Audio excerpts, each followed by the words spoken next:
You know, it's funny because I've been sitting here thinking about making this video.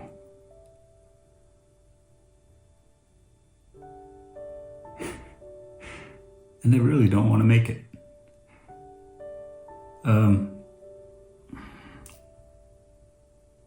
I think it's important though. I think I gotta get away from the mentality that I've been living with for so many years. That, like there's that old saying that gentlemen don't complain about their ailments. And I get that. You know, if I had a cold or a bad flu, I wouldn't be on here talking about how sick I was and how awful I feel. But maybe the week after I would come on and say, oh man, I was really sick last week. It was very difficult, but yeah, I'm better now. I got through it. That's kind of where I am now. I was really sick, but I'm better now. And I got through it, putting it mildly. But yeah, it's and I alluded to this. I alluded to this on that one TikTok video and my last video that I did here a couple months ago. I alluded to the fact that I'm here now on the other side, and it feels strange. It is like when you have a bad flu or a bad cold. When you're sick, you can't really remember what it feels like to be not sick. But then when you're better, you also think, yeah, that was difficult, but you don't embody what it felt like. So it's different now being on this other side. So yeah, I got some things to say, I guess. And I think it's important also for the fact that there's a lot of people that are still struggling and still sick, whatever your struggle is. You know, it's our lot in life to suffer, it seems. But we do what we can. And maybe if this helps even one person, you got this. Keep fighting. So I did an interview with a local magazine, and they wanted. I laughed when she sent me a message. I haven't talked to any media in a couple of years now, but well, it's been a couple of years, almost 2 years. I haven't talked to any media, or hardly even any social media, but. They wanted an update on my dating life. I sent her a message back saying that's going to be a very short interview, but we sat down for probably a little over a couple hours and chatted, and it was and you know that's a couple hours worth of chatting. There's a couple longer parts of the interview online, but. That's what they came up with. But in doing that interview, I kind of thought that maybe given because it's you can't no matter how good the interview, there's always something there that the essence of it just isn't there. And maybe even in these videos, I can't convey the essence of the things that have been going on. Even my own expression, like if I go back and read journals from a couple years ago that I wrote, it's difficult, and you could read what had been happening, but it's funny because I was there. I was the one writing it. I knew what it felt like to write that, but reading it, I don't feel the essence of that. I knew that it was much more difficult what I was going through than how it reads on the paper. So it's you lose something in that as well. I was going to say I'll try not to ramble, but this is my video. I can ramble as much as I want.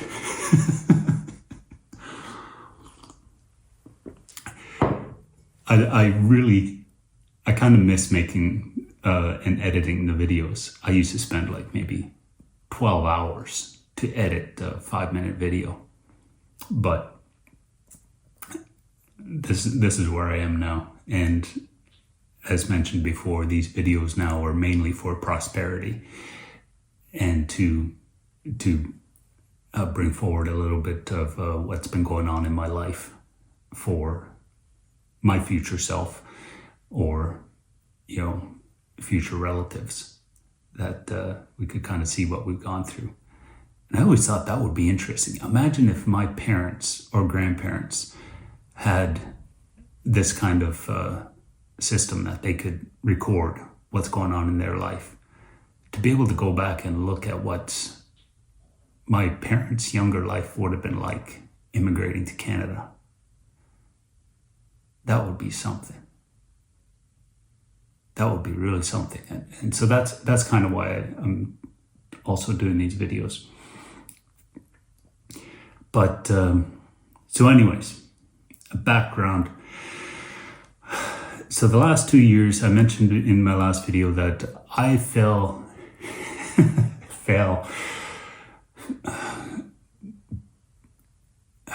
I don't even know what the adjective would be. Falling doesn't quite cut it, but man, I went deep into this, what can best be described as an existential crisis. And wow, it was...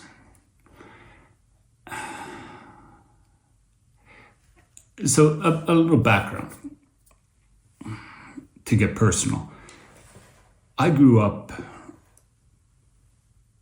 in what probably would be, for that generation even, a high stress home. And nothing against my parents. I love them, and they did great, and they did the best they can. They were so much fun. We did a lot. We traveled. We went hunting, fishing. Family around everything. But in that generation, they worked really hard to build that family and raise a family. So it would be what I would call a high stress house, because there was always something to work through. And that is a childhood. Like children don't know any better, so they do what they do. But that on top of, I probably have had some underlying, what do you call it when you're kind of born with it, I guess, social anxiety on top of that. And I was the quiet kid. And from what I remember, I didn't know much English until I went to school. So that made it difficult at school as well, plus having social anxiety and to make friends. And I made friends in the first couple of years. Preschool didn't go well at all, but I dropped out of preschool. And then then I also have dyslexia on top of that. That's not nearly as bad as it used to be either, but it was quite difficult. So I was labeled what you would call learning disabled. And they didn't know anything about learning disabilities back then. They literally put me on the short bus and sent me to a different school where, I didn't have to work so hard, is basically what it came down to. But, they said it would help me because it would be a smaller class of kids and have a teacher and a teacher's assistant, so they would get more help. It didn't do shit. But basically, they just found a place to put me so they didn't have to worry too much about keeping their grades up. But again, nothing against them. They didn't know any better either at the time. So it is what it is. But that's the system I was stuck in.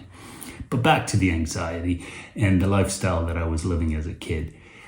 I added up a couple years ago how many times I have moved homes, like packed up where I live and moved everything to a different home. Whether it was in the same, no, I didn't count the same city. If I moved cities. No, I did count cities because there was a couple times that I was moved to a different area. Essentially a different group of people,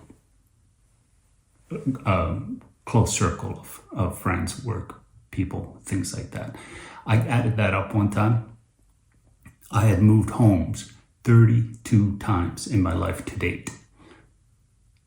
32? Yeah, 32. So 32 times I have moved homes. That's definitely not what you would necessarily call a stable life. Back to school, so school in Canada, what I did was 12 years of schooling. I moved schools, like totally different school, not classes, schools, moved to a different school, sometimes different country. And I moved schools. In 12 years, I've moved schools 9 times. Definitely not stable. So for me, it was okay. I didn't mind, but as far as a stable education system that I could benefit from, no, that definitely wasn't there. So that my last 4 years were spent in one high school. But even so, 5 times I moved. But no, the 9 times I moved schools. But then I could add a 10th time on that because our school actually got shut down, so the whole school had to move to a different school. But it was all the same people, same teachers, everything. So that doesn't count. But those last 4 years in high school, I was in the same school, so that was I did a little better then. But that's social anxiety. Growing up as a kid, it was difficult. There were times I could physically hear and feel my heart beating in my ears. That anxiety was just, and I don't know what kind of anxiety you would call it, social anxiety, but it wasn't just social anxiety. It was an underlying anxiety when something would frustrate me for some reason. It was just as. And I wasn't one to throw tantrums or things like that. I bottled it up deep inside and let it fester there. So that was my life growing up. It was the military might have helped because I became this cog in this wheel. I was part of something in that sense that. It's like they'll take care of everything. I don't have to worry so much about it. But that didn't last too long. I got out of the military, got married. We bought a house, found some more work. But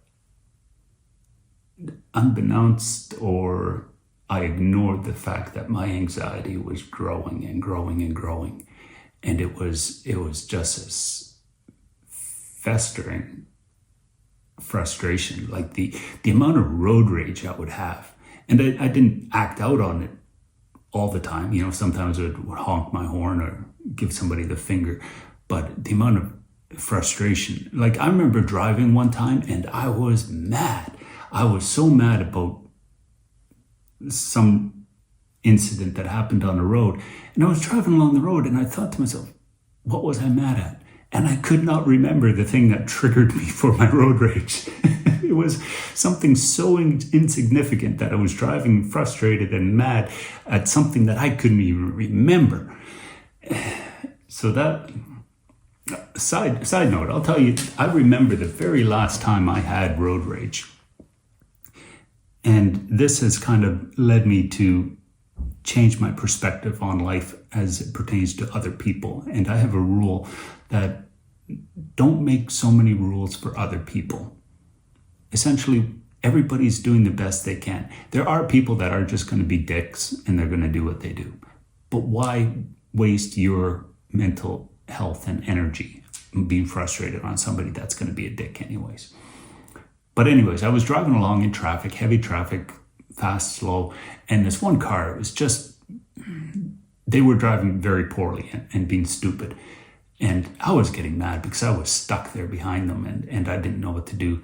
So I kept honking my horn, kept flipping them off, and and even a couple times drove up right close behind them and everything, and trying to kind of, get them moving and get their shit together.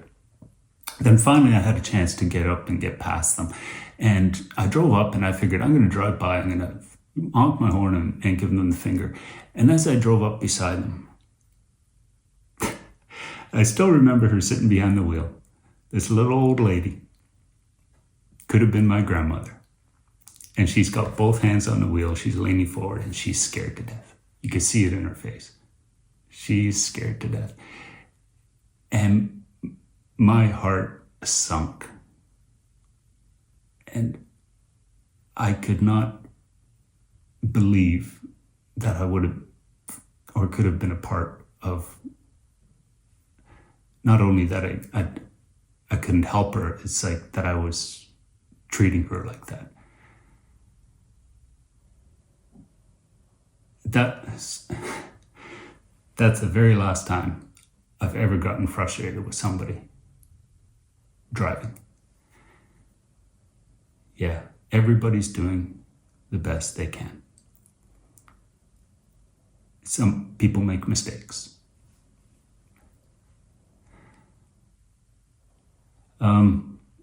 So where was I? Oh yeah, so out of the military, got married, anxieties festering, lots of just trying to get by.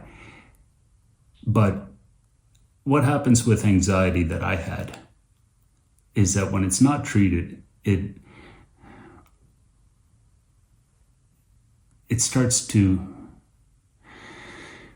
that's when it started to manifest into depression. So it's difficult to say. Like, I don't think anybody really understands the whole mental health side of things like that, where, I lived with the anxiety so long that the anxiety started to manifest into depression, and my life became depressed in that sense. And that was a whole new level of difficult. So there I was, young family, new house, 2 cars, trying to get by with work and family life. And not only the anxiety, and now depression. So that did not make life any easier whatsoever. But this is probably getting long. Maybe we should make this into a couple parts, because I could probably use another coffee. But thanks for watching so far. I'm going to record a little more, but I don't want to keep these too long, so we'll go to a part 2 and maybe even a part 3 after this. Have a great day.